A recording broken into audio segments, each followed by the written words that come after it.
Bismillah ar-Rahman ar-Rahim, wa salatu wa salam ala nabi al-Karim.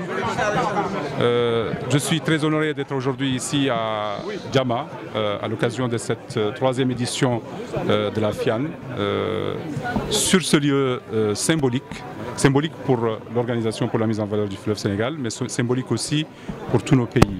Le barrage de Djama représente, c'est le barrage qui nous protège, c'est le barrage aussi qui permet une agriculture durable et c'est le barrage qui aujourd'hui permet la résilience de nos pays face au changement climatique. C'est dire que c'est un lieu symbolique ici, sur ce site. C'est l'occasion de féliciter et de réitérer nos félicitations aux organisateurs, à la SOGED pour son leadership sur cette foire, mais aussi de remercier Monsieur le maire de l'accueil que nous avons eu à l'occasion de cette troisième édition. J'ai fait la tournée des différents stands et j'ai eu l'occasion de comparer cette édition par rapport à la dernière. En 2023, j'étais ici à l'occasion de la deuxième édition et je l'ai dit aux organisateurs, il y a une multitude, il y a de nouveaux participants et on voit que cette foire intéresse de plus en plus de partenaires, de populations locales, mais surtout de jeunes. J'étais très impressionné par le nombre de jeunes et de femmes qui sont présents à l'occasion de cette foire. Donc ça donne des perspectives très intéressantes. J'ai vu des partenaires de tous les pays, pas uniquement que de nos régions, mais qui sont venus du monde entier.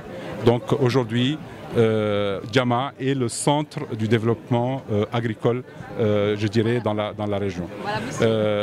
C'est l'occasion aussi pour moi ici de vous annoncer que l'Organisation pour la mise en valeur du fleuve Sénégal, fidèle à son leadership en termes de résilience et de recherche de solutions pour nos pays, nous allons lancer sur ce site, dans quelques semaines, en collaboration avec la Convention des Nations Unies pour la lutte contre les changements climatiques, une grande rencontre dont le thème c'est le bassin du fleuve Sénégal, un espace de résilience climatique, un espace d'innovation et un espace d'emploi. Et donc tout le monde, bien sûr, la presse est invitée, Monsieur le maire et tous les acteurs de la région sont invités à l'occasion de cette grande rencontre qui vient en continuité avec nos différentes initiatives. Le dernier forum de l'OMVS que nous avions lancé, qui a vu primer des associations de jeunes, de scientifiques et de start-up, ça a été lancé à Dakar. La prochaine édition sera à Conakry. Voilà, également, quels sont les défis de l'OMS face au changement climatique donc les pays du Sénégal nous avons connu pendant les dernières. Alors, j'ai commencé par dire que nous sommes sur un site symbolique, en disant qu'il protège. C'est grâce au barrage de l'Organisation pour la mise en valeur du fleuve Sénégal, le barrage de Manantali, le barrage de Djama notamment, que les dernières crues de l'année dernière ont pu, en partenariat avec nos États, nous avons pu gérer ces barrages pour minimiser l'impact de ces changements climatiques. Vous n'êtes pas sans savoir que ces changements climatiques sont aujourd'hui présents partout dans le monde. Et celui qui peut vous dire qu'il peut s'en prémunir ne vous raconte pas la vérité. Mais par contre, on peut être préparé. Et c'est ce que nous faisons à l'Organisation pour la mise en valeur du fleuve Sénégal. Nous avons mis en place un système d'alerte précoce en rapport avec nos États. Nous le divulguons chaque année. Il y a des opérations pour le montrer aux populations.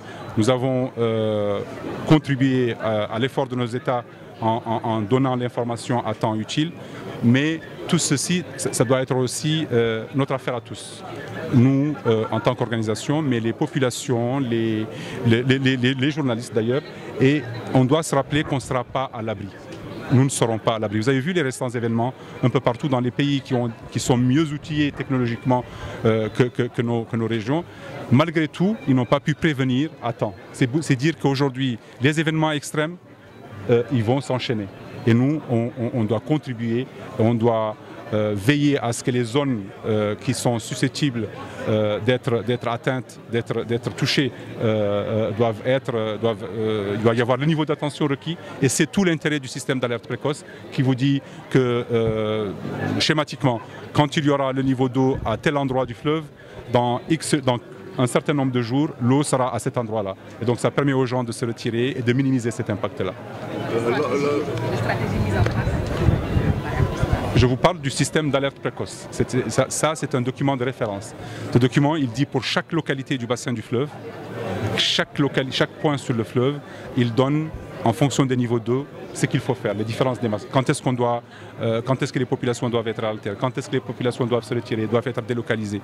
Et ce système-là, on est en train de l'opérationnaliser encore plus en le rendant automatique avec nos partenaires de la Banque mondiale. Alors, une question sur le financement de l'OMVest. Récemment, une rencontre à Saint-Louis, on a parlé d'explorer le financement innovant. Est-ce à dire que l'OMVest a des problèmes de trésorerie?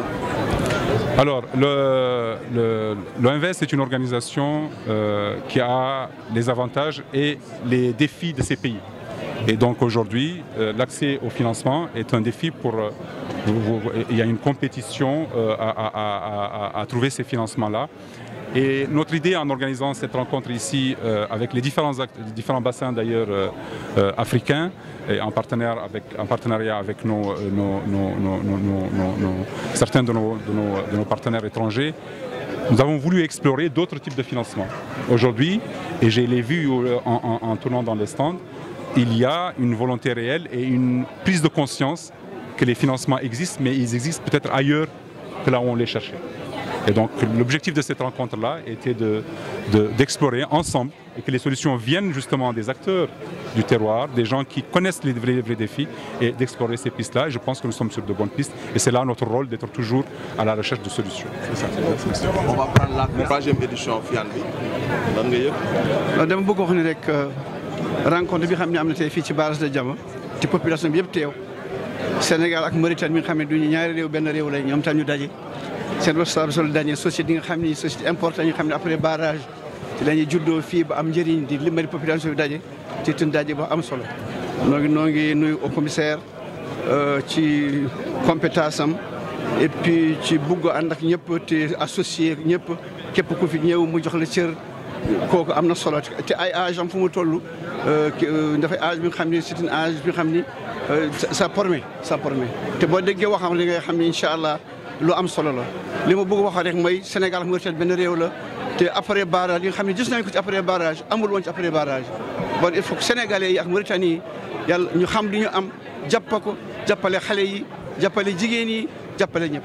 gis naa ne am ñu bari jël nañ fi ay stand xam ne d'ici 2 ans ou 3 ans stand yi daañu ko ëpp loolu rek amoon doon wax gannaaw bu ma nuyoo ci turu ñëpp gouverneur de la région préfet de la département et le sous-préfet. Assalamu aleykum. président han ko ɗum kawral bangal solo sabu ɗemɗe kewɗe kawriɗo ɗe jiida leƴƴi keewɗi kawriɗo ɗi jiida toon gandi no mbimi tan hakkude Mauritanie e Sénégal ko ɗum gure ɗe ngannduɗaa ɗe ɓe peera surtout nden barata o tinni kadi hakkude maɓɓe hakkude Sénégal e Mauritanie han remooɓe ɓene ndema aynaaɓe ɓene ngayna Sénégal ɓene jooɗi kurkal ɗanatoɗi ne jahaani goto fof dañi liggi ɗum tan jolo meɗen toon assalamu aleykum.